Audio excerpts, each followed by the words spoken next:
I've seen things you people wouldn't believe.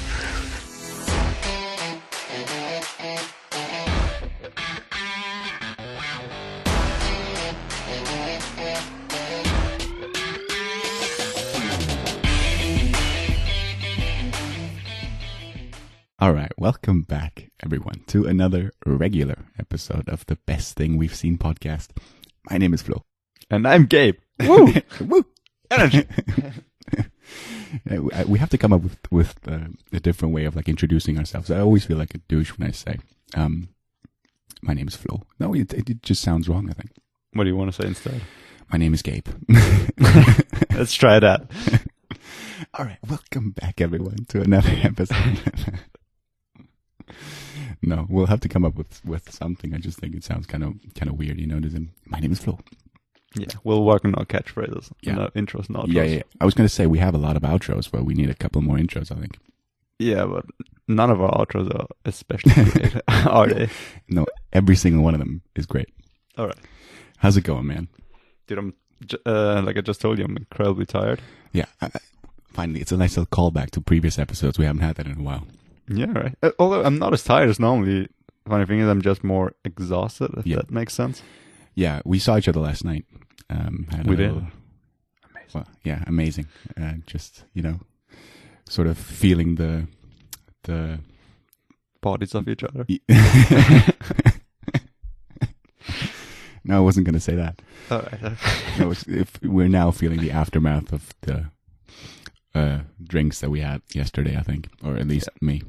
The lack of sleep and yeah. But you know, we're here to bring you some entertaining stuff, nevertheless, because we're like 2 days before Monday and we have to fucking record this stuff. Anyway, one thing that I wanted to mention, because we haven't talked about that in a while, is we're obviously still recording these episodes remotely. We haven't like been in the same room together recording for I don't know how many weeks now. Like over 2 months. Yeah. Right. And I mean, it's just a bit more convenient and easier and a bit less time consuming if we can just both stay at home and then, you know, don't have to. One guy doesn't have to travel, and it's just a bit easier that way. But the last episode we had a couple of audio issues which bothered me a little bit, and I don't know why, because we didn't change anything. It sort of fixed itself then after a while, but I don't know, it just got a bit weird during a couple of segments. But yeah, hopefully it wasn't too bad. So and hopefully once again this episode doesn't have those issues.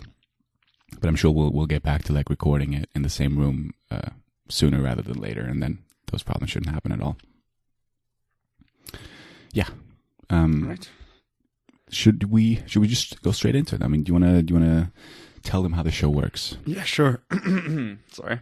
So last week we had a special episode where we talked about a specific person, and now we're back to our regular episodes. So we are just going to talk about the best thing that we've seen in the last week, which is preferably something new, like which came out in the last 6 months or so. And yeah, we're going to talk about whatever we saw and maybe some honorable mentions. We have to pick. We have to do that hard decision of picking the one best thing. Could be a movie, could be a show. Couldn't be anything else, really. Could be a video, maybe. Yeah, and I think it's my turn to start this week. It is, so. Yeah. All right, here we go. You ready for another hidden gem? Sure. All right, so I finally got around to watch a film that is called I See You.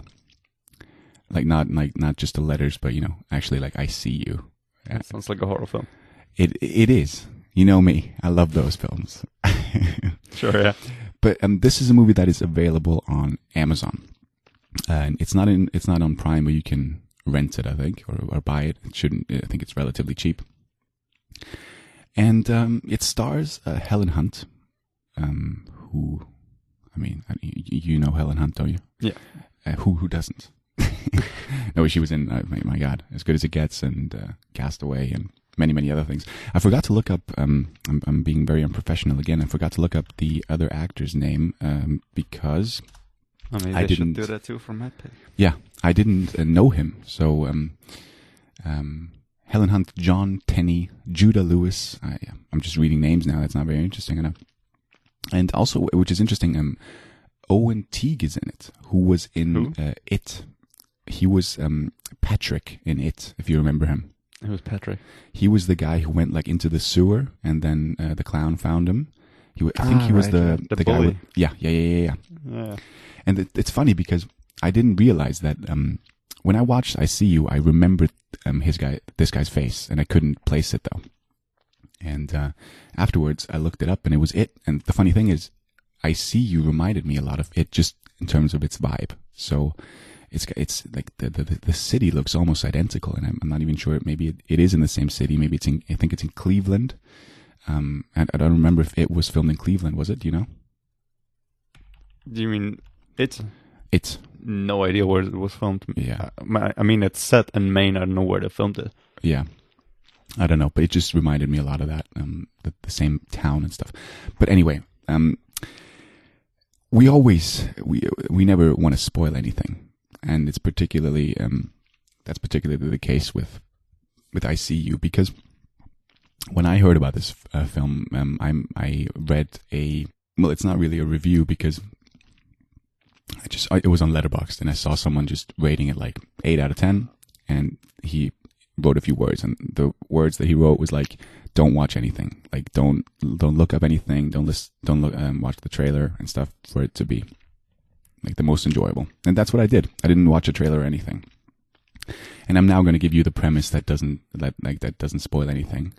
I'm serious. It's very, very difficult to talk about this film, but it's about a family, like Helen Hunt is the mother, and it's about sort of it's got some hereditary vibes, and with the family drama, because she did a bad thing, and therefore the son sort of hates her guts, and then very strange things happen in their house, in their home. Things disappear, strange noises, blah blah blah. And if you just look at the poster, I mean, maybe that's one thing you can look at. You see like a frog mask, and that sort of implies a supernatural presence in that house. That's all I'm going to say, because this is really a movie that is great if you don't know anything other than that, what I just told you. But it already sounds quite a bit like Hereditary. Yeah, it does. But then, and that's not giving anything away, it takes a lot of turns that you don't expect. And it's, I really liked it. And it's funny because afterwards I watched the trailer on YouTube, and there's the comments, and everyone is like, trust me, even though which is kind of a contradiction to what I just said, but even if you watch the trailer, you have no idea of the plot of the film, because it takes so many turns that the trailers don't even show. So, honestly, like, it goes so many different ways, and it's such a complicated and complex story, but I thought it was really, really well done and very interesting. And there's a particular turn that is great. Really, really good. And, in terms of production, it doesn't look great. I have to say that. Like, it really, the first 30 minutes, I was like, this looks really, really like maybe almost like a C movie. You know what I mean? Oh, wow. Yeah, like really poorly shot and lit. It was very, very weird. But then that sort of picked up after 30 minutes or so. And then there were some really, really great shots, really terrific shots in this as well. It's very difficult to talk about this film. I just really, if you're into horror films like I am, I love them. You're known for it, yeah. Yeah. This is really a film that everyone who's seen it rightfully loves it. So check it out, man. Really, and I think you would get a kick out of this as well, for sure. It's really, really interesting and really good. It's kind of hard, yeah, to ask questions about a thing that, yeah, like you said, you don't want to say anything about. But what would you describe the horror to be like? Because horror movies, there's like a wide spectrum, sure, of those kind of films, and how they portray horror from Saw and just pure gore to jump scares to, I don't know, right, psychological horror. This is very much a psychological horror thing. There's not a lot of jump scares. There are not a lot of jump scares. There is no gore at all, really. Oh, okay. It's really it's more like a psychological thriller that sort of gets you more with its mood rather than the jump scares. And yeah, it's I could say so much more, but I don't want to because it's I want you to experience this the same way I did. But where would you place in like how scary it is? Like if you had to put it between two movies, wow, that's where would you put it? It's not the most scary film. It's difficult, you know. It's not as scary as Hereditary by any means. Like that movie. Is it scarier than like Invisible Man or I don't know, Jaws? Well, Invisible Man, that's sort of what a question. The horror film. Yeah, I mean, Invisible Man, that was sort of a bit more jump scary in my opinion. You had like, but it's tough. It's tough. I would compare it more to like a. It's funny because I remembered it after I saw the film. I remembered reading one tweet about this film, which described it as Hereditary meets another film, right? And I don't want to say the other film now because luckily for me, I had forgotten that comparison. And if I told you the other film now, you would know certain turns that this movie was going to take.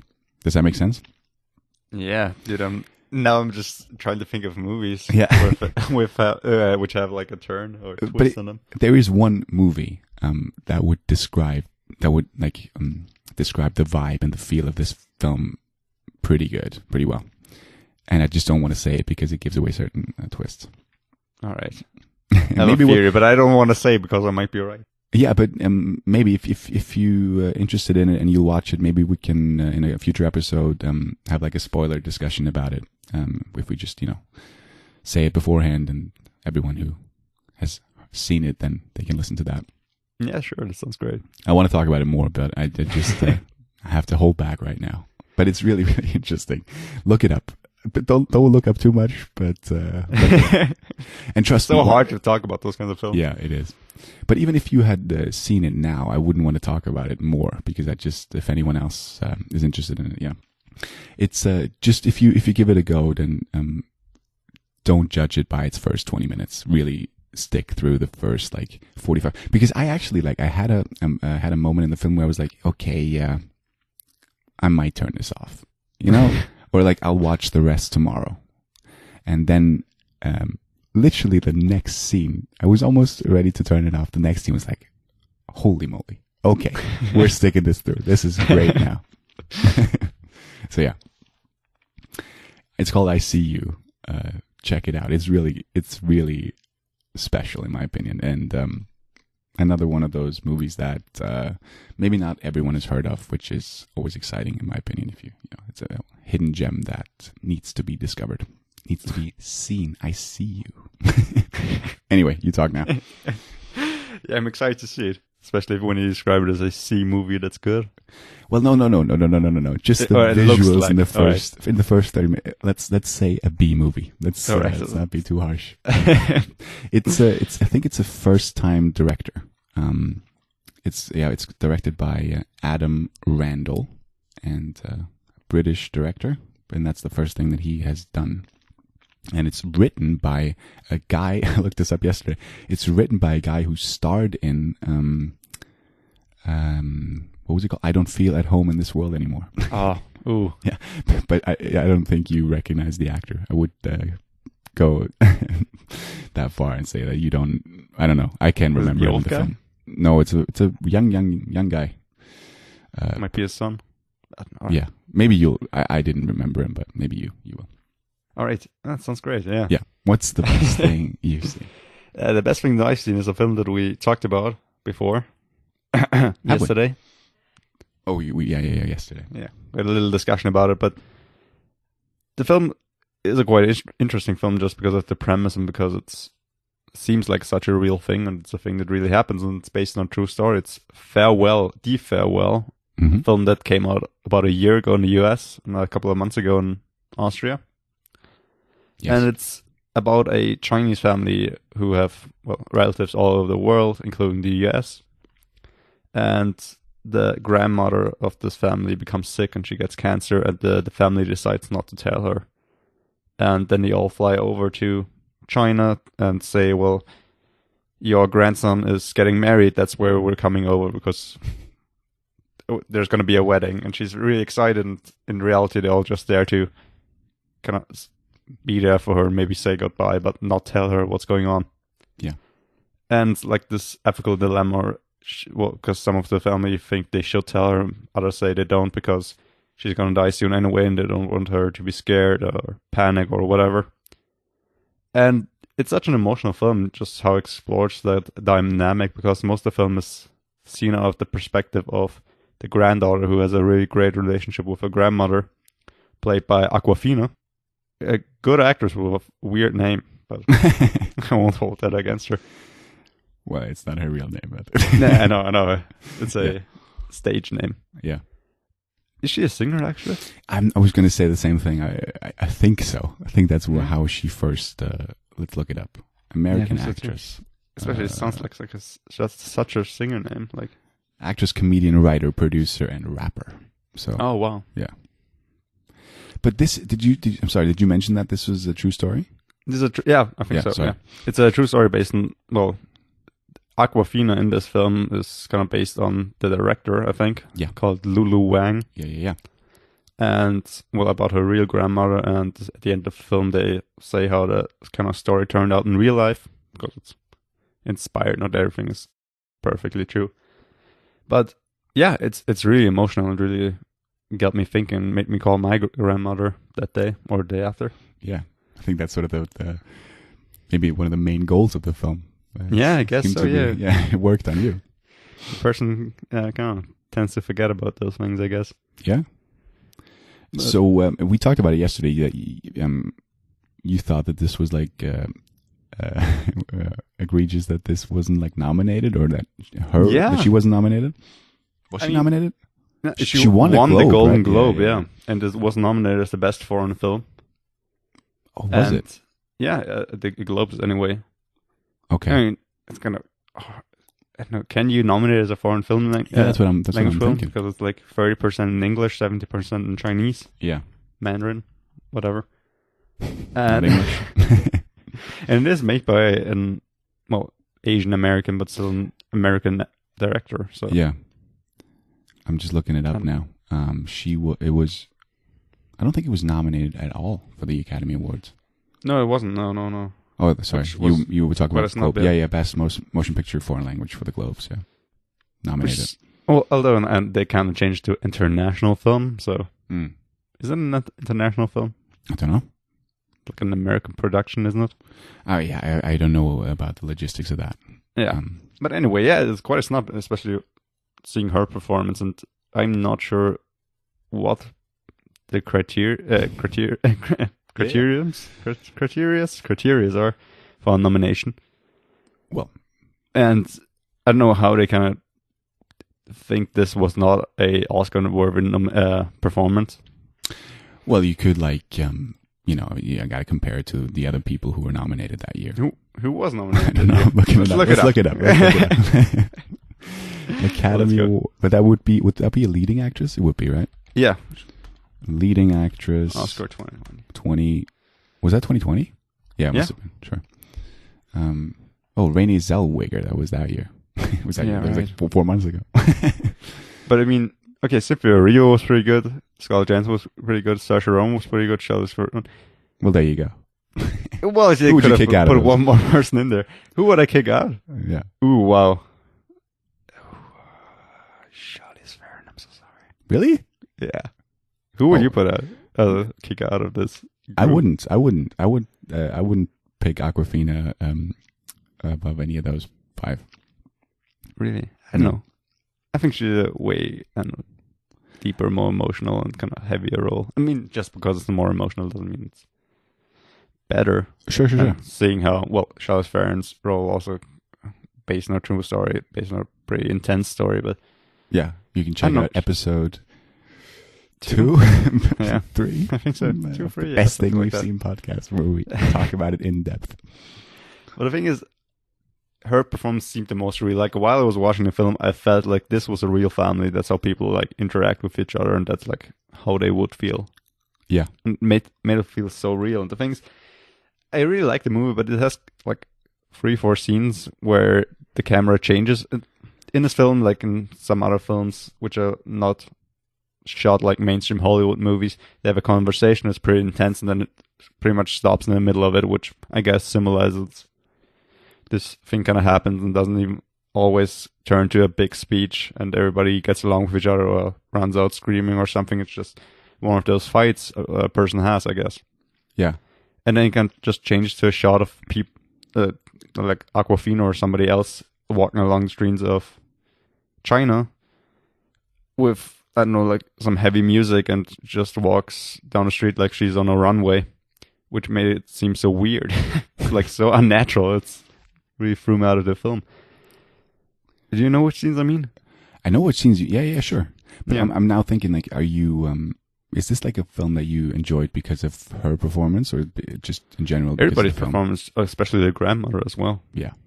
What was her name? Like, what was she In called? the film? Yeah. Nai, I Yeah, think. yeah. Right. In real, she's like, I don't want to say anything wrong. Come on. Yeah, no. I was talking about how she called her. Zhu Zhenjiao.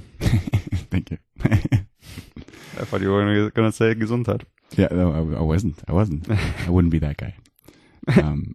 You are that guy. I know. Yeah, I saw this one. We talked about it yesterday when this came out. I think it was like end of the year, 2019, obviously, December or November. Yeah, something like that, yeah. And yeah, this is another film with a great ending, I would say. Yeah. Really, really, yeah. Another one where, if you haven't seen it, we don't want to give away too much, but certainly worth checking out. And it came out the same week as Peanut Butter Falcon. All right. Which were these two films that were out in America for a long time, and we had to wait quite a long time for them to get over here, and they were two really, really great films. But didn't it also like come out like 1-2 weeks apart from Parasite? Also came out in November, right? Yeah. And Yeah. Oscar. Dude, everything that's good sort of tends to come out at the end of the year. Yeah, for sure. Yeah. All right. Good. So, yeah. I mean, yeah. Check Is there it anything out. else you've seen this Is week? that on Netflix? It's on Amazon Prime. I rented it for $5 Gotcha. again because I needed something to talk about. Yeah. No, let's talk about Space Force for a little bit. Because Well, how much can we talk about Space Force? Well, let's not talk about it too much. Because we had the idea of like for the first time in this in the history of this show, we were like, let's both watch Space Force and talk about it. But yeah, I didn't. I watched like 20 minutes of the first episode, and I really liked it. I mean, this is like made for me just in terms of who's in it and who's. He also, like Steve Carell, he also wrote it. I think. I know that he wrote the first episode. Creator. She is. He's one of the creators. Yeah, together with Greg Daniels. Yeah. The same guys who are responsible for The Office. But I just saw the first episode, and I noticed that it was also written by Steve Carell.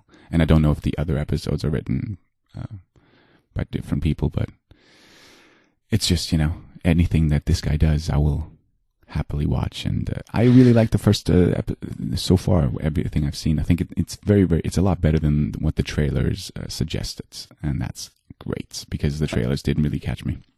I never saw the trailers, to be honest. And the thing is, I think it kind of gets better with each passing episode, because especially John Malkovich has a kind of a growing role, and he's like one of my favorite characters. I just love how, I don't know, he's like this perfect counterpart to Steve Carell, because Steve Carell kind of plays like a typical Steve Carell character, to be honest. Very similar to like 40-Year-Old Virgin. How dare you? I'm sorry. But you know what I mean, don't you? Well, I guess, yeah. I don't mean that the guy doesn't have range. I mean, I saw him in Beautiful Boy, or I saw him in Beautiful Boy. Yeah. Foxcatcher.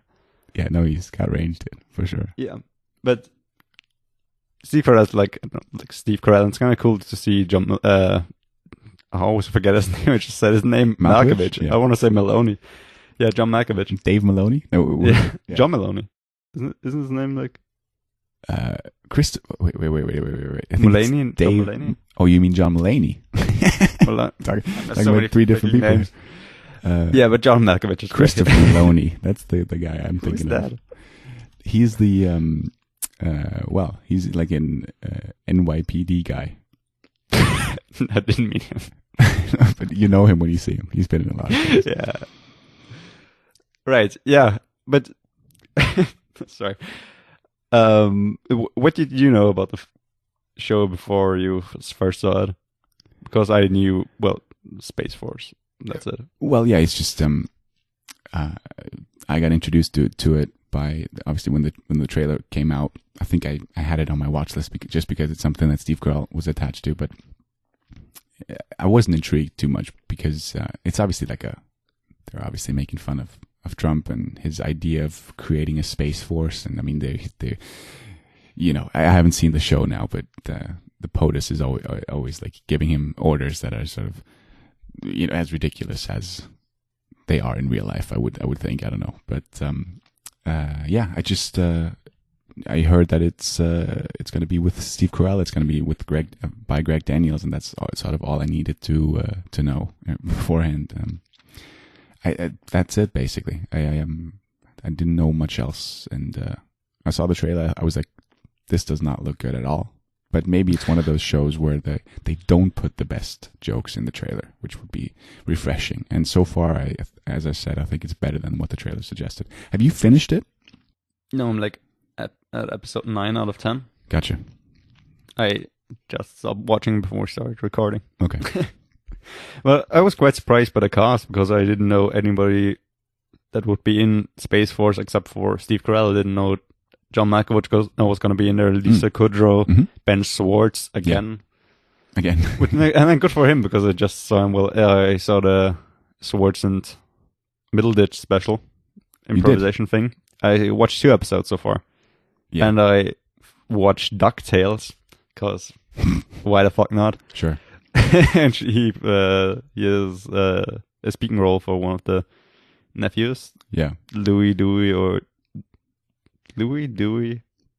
What's the last one? I can't help you. Oh, come on. Tick, Trick und Track. I don't know how they're called in English. I used to know Louis this. Dewey Huey. Louis Dewey Huey. All right. Sure. We got it. We did. We did, yeah. So yeah, what did you think of the special then? Well, I really liked episode 1. It's the best one. And then after your recommendation, you said it's 1, then 3, then 2 in your opinion. So I was like, all right, let's try episode 3 before I watch episode 2. Oh, wow. And I thought episode 3 was all right. No, yeah, but, okay. But you haven't seen episode 2? No, I haven't. It's going to be even worse. Not yet. I hope not. But episode 1 was great. No, but the third one is great, where Middleditch breaks character and has no idea who he's playing. Yeah, but it's like one funny moment. I agree. But, just from the premise and the characters. Yeah. What's his name? Little Tony? Yeah, no, nothing tops the first one. Yeah. Oh, you mean episode 1? Yeah. Like, what's his name? Yeah, little something. Oh God. Little Mike, Little Tony. Little Tony sounds right. Yeah. But that whole with the musical guests from the festival. Yeah. If the bride's side is over there and the groom's side is over there, what's this side? From the music festival, dude. What's the thing with the chair? The guy looking down on them, he just has to get up and down and up and down. Yeah, but that was with Little Tony. No? Because he was so short and he kept looking up to them. I don't know if it was Little Tony. It's gonna be wrong again. I don't know. It has to be. But it's obviously that whole like Joker scene or Joker origin story. Well, yeah, with the clown, the shot thing, and he takes credit for it. It's such a dumb thing to take credit for. Killing some random dude. Yeah, but the first episode is great. What did he say? Oopsie doopsie. If you want to get that reference, watch the episode, the first episode. Oh, the first one is so good, man. I think that also with the dad who's like mansplaining and like sitting there and just takes no shit from the wife. Do you remember that? I told you that. can't recreate this. You got to watch it. Just watch the first episode. That's really the best one. Definitely, yeah. So, what about your honorables then? I think you have more than I do. Well, Space Force for one. Yeah, that will be my pick next week because obviously, maybe we'll get to talk about it a bit more when I've seen it as well. But as I said, I've only seen like 30 minutes. Yeah, and for anybody who doesn't know, and I don't think we've mentioned it yet, Space Force is a Netflix series which is out now. Yeah, so. It came out like when this comes out like 3 days ago. Yeah, and it's very easily bingeable. So yeah, it's only like 30-minute episodes, isn't it?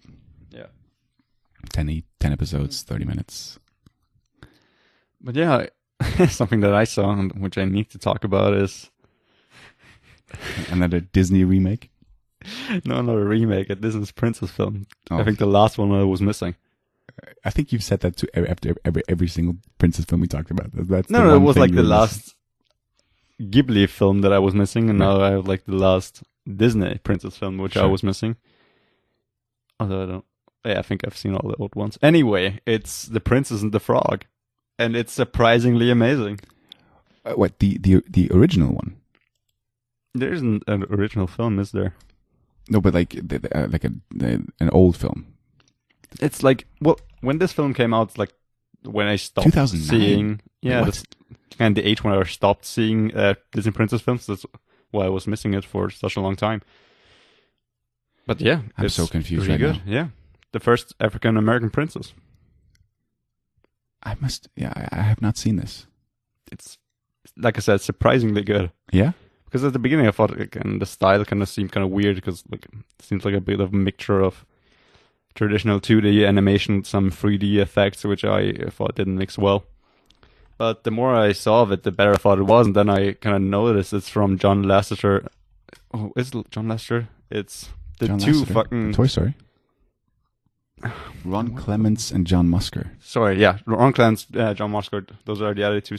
Those two are just amazing. They do the best Disney films, like Hercules, Moana, like just the best stuff. And they did this film, and What, you mean Hercules? You can tell. They didn't make the Hercules? No, they did. Yeah, right. But yeah, you said the best Disney films, and Well, Hercules is one of the best. yeah, it is. I agree with you on that one. Come on. But yeah, it's great, and just how I think I've said this before with the Willoughbys, but just how movement is done. There's one side character which is pretty much just comic relief, and usually I think those characters are the worst because they have the least personality and they're just there to make a laugh. But this character, which is a spoiled woman, child, person, Sure. and just every freaking movement is so fucking funny. Just how her face moves and how she reacts to things and how over the top she is. It's great. It's one of those few films where I actually had to laugh out loud while I was alone. Right. And just when she moved, I don't know, it's the best part. I was gonna say, because we talked about when you ranted about the Lion King remake.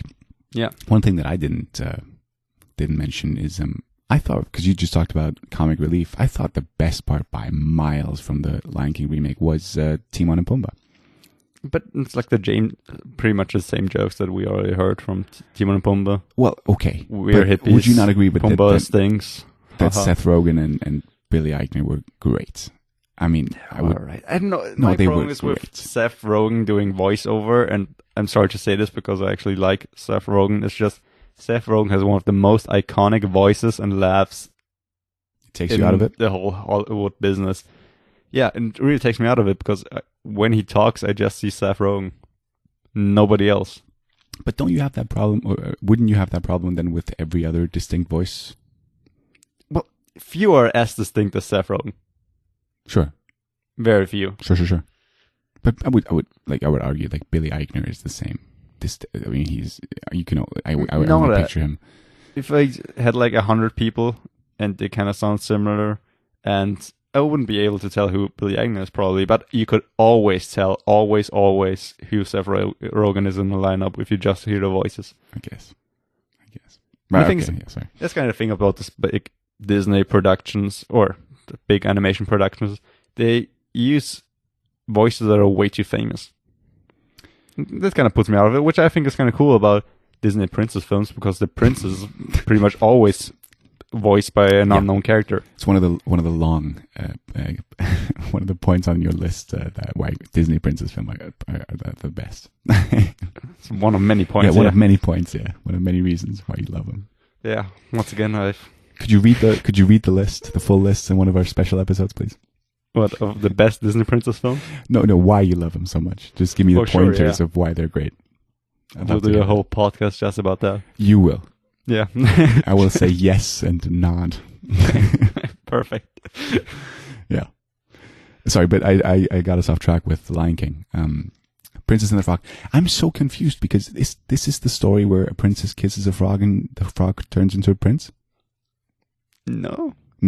It's got a bit of a twist on it. But what am I talking about then? Well, The Princess and the Frog, the original story. It's okay, inspired by that, but it's got like its own Disney twist on it, and but other is things that a film? It is a film, yeah. No, I mean the one I'm talking about. I don't know. Maybe I don't think it's a Disney film. I'm so as far confused. as I'm aware. So I just read the. I must have read the story as a child because why would I know?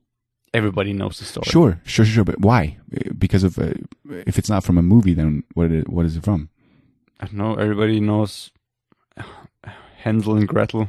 Yeah, but that's because of the fantastic film that came out like in 2014, the horror slasher Hansel and Gretel. That's why everyone knows that. I thought you were going to say the Brother Grimm's. Well, sure. With Matt Damon and Heath Ledger. Yeah. Yeah, no, I'm just messing. Yeah. Sure. Hansel and Gretel witch hunters. That's why everyone knows that. Yeah, isn't that with Jeremy Renner? It is. Yeah. You're absolutely right. And with is that Gemma Arterton? Gemma Arterton? Whoever that is. You know her. But yeah. Anyway, we're getting so much off track. Well, you can know fantasy stories and like fairy tales. That's what I'm looking for, without having seen a movie. Plus, sure. Shrek kind of spoofed all of them. So yeah, I'm just I maybe that's why I know it. I mean, I agree with you. People know the story, but I'm like I'm picturing like visuals to the story, and I don't quite know where from. But anyway, I have not seen the 2009 version. It's good. It's pretty good. I mean, I won't run out to see it, but that's not because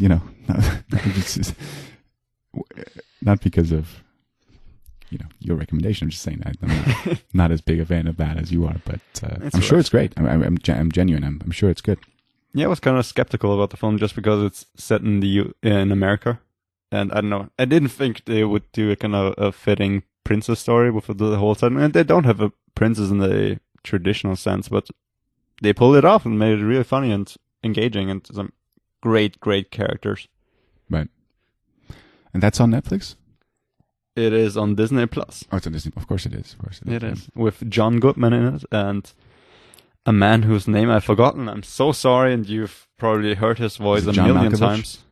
It isn't. It's what's his name? He plays in The Nice Guys. He's one of the main characters. Is Russell Crowe? Merrill Anderson in Mass Effect. His Ryan name Gosling? is what? Russell Crowe? What? Didn't you say Nice Guys? Oh yeah, sure. No, one of the villains. Keith David. Okay, that's his name. Sure. He's good. Who's Keith David? He's in The Thing, They Live, Armageddon. Yeah, of course. Yeah, he also has a very iconic voice. Yeah, he does. Oh, he's great in The Thing. Yeah. All right. So one thing I wanted to talk about, the last thing I want to talk about is Tarantino. He recently no. He recently revealed. All right, yeah, because he's famous for like lists as well. There's a great YouTube video where he talks about the best films that came out during the times when he was a director, and he gives like the best film of each year, and there's some great gems to be discovered there. But he recently talked about that he made a list about the best films of the 2010s, as everyone else has done, obviously, when the decade was over. And he revealed that his second spot was Dunkirk. And so everyone else was wondering, like, what was number one? Because he just revealed the second spot on a podcast. And a couple of days ago, he revealed his number one, and to my, to my delight, it was The Social Network, hands down, is what he said, which is my favorite film, as you know, and I just wanted to, brag. No, I don't want to brag. I want to shine a light on the masterpiece that is The Social Network, and if you ever had doubts about watching it, even your favorite director, everyone's favorite director, Quentin Tarantino, thinks it's the best film of the last 10 years. So, and now there's rumors of a sequel. Oh my god, dude. I mean, I wouldn't be able. We discussed it before. Yeah, we talked about it yesterday. Kind of how we stand on unnecessary sequels of films that are pretty much finished, that could have a sequel, but is it necessary? Well, I think that applies more to films that are not based on reality. No. I mean, if it's based on reality, then it sort of deserves a sequel if they can come up with a story, if you know what I mean. It's different if you have like a fictional story. Sure. It's like, well, we saw what we need to see. It's not like a story that has There's to a be lot told. of people, there's a lot of people who want to follow up to it. It's been 10 years, man. There's a lot of things have happened in Facebook. And Sure. They'll show him tasing goats with a taser in his backyard, eating them. And it would be fantastic if it is directed by David Fincher and written by Aaron Sorkin. Yeah, I agree if it's like the same crew, like Sorkin and Fincher. Yeah. I don't watch it.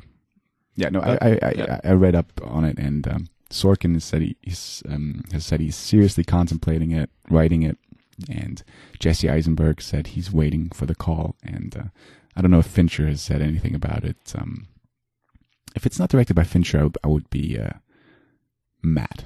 Not even sad. I would be mad because if they do a sequel, it has to be with the same people, and it would be amazing. I'm sure of it. But yeah, I just wanted to talk about that. I hope that I don't know if he has already, but I hope he sort of reveals his whole list, Tarantino, soon. Always interested in that guy's opinion. He's seen everything. Yeah, and he knows how to build anticipation. Yeah, he's just going to reveal like one film every few months. Yeah, and then like on his deathbed, he's going to tell us about his favorite film of all time. It's going to be like something so shocking. Well, I saw a video of him where he was working in the video store, or he was like maybe already after he had worked there, but he sort of went back and he was asked like if he had to pick 3 films to watch on a desert island. Obviously, this was like a long time ago now, so this might have changed. But I remember he picked Rio Bravo. He picked what's it called? Fuck. The Sound of Music. Blowout. All right. Which is one of my favorite. Well, Hyperbole, which is a great film by Brian De Palma. And I think the last one, I'm blanking on the last one. That's embarrassing. It was like a maybe it was Jaws. Oh God, Tarantino 3 films. Is that it? Visits Video Archives. Yeah, it's on YouTube. Tarantino Visits Archives. Here we go. Taxi Driver. Taxi Driver film. is the last one. I know you love it. Well, it sounds like I hate it. I don't hate it. But just, is that Rio Bravo? Yeah. Have you seen Rio Bravo? I have not seen it, no. I have not seen Rio Bravo, but I have seen the other 2. Have you seen it? No, I haven't. I haven't seen Blowout either. It's with Blowout. Harvey Keitel, isn't it? Blowout? Yeah. No. Blowout is with Travolta. Oh, John it's with Travolta. Mickey Rourke? No. All right. No, I'm thinking about something Blowfish. That's with Mickey Rourke. Well, what's that movie with Matt Dillon? Which one? What's that movie with Matt Dillon? Which one? Rumblefish. That's what Rumblefish. Oh, no, Blowfish. All right. No. That's the one with Matt Dillon. But I'm looking at Blowfish now, and that doesn't have anything on IMDb. All right, Mickey Rourke. You talking about the wrestler? No, I'm not talking about the wrestler. Also, not a bad film. Not a bad film at all. Great, but that's good. We have to watch Rio Bravo now, for our integrity's sake. And I have to see Blowfish. You have to Blow see- out. Fuck. Blow out. There's a movie called Blow Up. That's an Italian film. That's supposed to be really good, another classic. But Blow Out is a De Palma film from the 80s, which is fantastic. With Nancy Allen, I think, as well. John Travolta, Nancy Allen, about a sound designer who captures sound in the out in the environment, and he witnesses a car crash, and it's with John Lithgow as well, who I know you don't like, but the film is fantastic, with one of the great endings as well. So many great endings this episode, because I See You is one of them as well. Good ending. Right. And the film that I was thinking of, it was Rumblefish. Mickey Rourke is in the Sorry. Rumblefish. Yeah. Yeah, but Rumblefish. Oh yeah, sorry, I typed in Blowfish now. I was so confused. Yeah. Rumble. Oh, it was Rumblefish. I'm so Yeah, it confused. was. That was, Yeah, it was yeah. the Matt Dillon film, the Coppola film. Yeah. Apparently, yeah. Yeah. Sorry, man, all over the place today. But we're We're lacking sleep and yes, soberness. sure. We're lacking soberness. That's the new outro. Anyway, we're done. Let's wrap this up. Yeah. Let's get out of here. Let's get out of here. Goodbye. And Thank you for listening. yeah. Thank you for all Definitely. the support recently. We've gotten a lot of messages over the last couple of weeks, giving us nice feedback and support, and it's very, very much appreciated. So thank you. Please, if you have anybody else in your friend group who's interested in movies, shows, paintings, then please tell them about this podcast. Spread the word. Leave a rating on various platforms. Check us out on YouTube. We have new cover arts that we post with every new episode now and there. If you haven't seen them, you can check them out on YouTube or on Twitter, because it's obviously when you're just listening to this, you don't see them. But on YouTube, it's like the thumbnail of the episodes. So check it out there. And anything else, or is that it? Yeah. I mean, if you're interested, write us on Twitter. Maybe what's your favorite film? Maybe who would you like us to talk about in our next special? That's a tough question. What the favorite film is, though? Sure, but as you have said, yours is Social Network. Maybe other people have other interesting picks. Well, Something what's we haven't yours? seen. You gotta throw out yours. Well, it's yours so now. hard to say one film. See. Well, I give you my top 3. How about that? I Or you feel want like- one film? No, I feel like that's like it could be like discussed in another episode, because that's like it's like a huge thing. No? We don't want to just Sure, give that yeah. away at the end of an episode. All right, don't follow me in Letterboxd. Build Letterboxd, the yeah. tension, like Quentin Tarantino. Give us one. Give us one. Give you one. All right. Spirited Away. Chios Reisen Sauerland. And on that note, I'll see you I next don't know week. the Japanese name. Yeah. Bye. See. We gotta wrap it up differently. We gotta wrap it up. Yeah. Well, how about that? Perfect. All right. Yep. We'll see you next week. Bye-bye. Bye.